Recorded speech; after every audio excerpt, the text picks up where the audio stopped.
My name is Amy Collins. I've been working for Geothermal for 12 years as a project manager.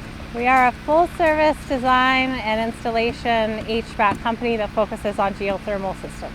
We are doing a multi-family geothermal installation operated as a utility.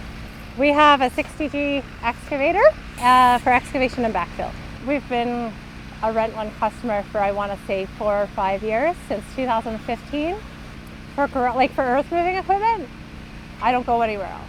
We've never had a complaint. They always come in good condition. They're always clean. Mechanically, I think we've had one issue with a fan belt or some belt going, and the mechanic came out, fixed it, I think the same day or next day at our Canby job site. Like, that's it in the entire time that we've rented with you guys. Honestly, my experience with Rent One has been good. You know, every company has their quirks and their processes.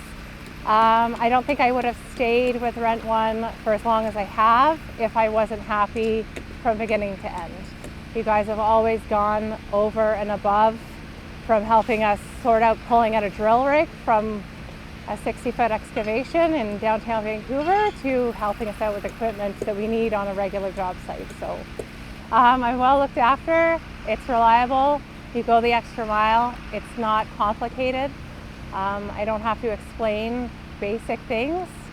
If we can't load it, you guys will load it if we're elsewhere. So it's easy, and there's a lot of stuff going on in the course of a day. So that, to me, gives you guys an advantage where others don't. You're good at what you do, and if you change that, then maybe I go somewhere else. But honestly, I can't think of one thing, because if I could, then I would probably use somebody else. Yeah, don't change what you're doing, because you got a good thing going.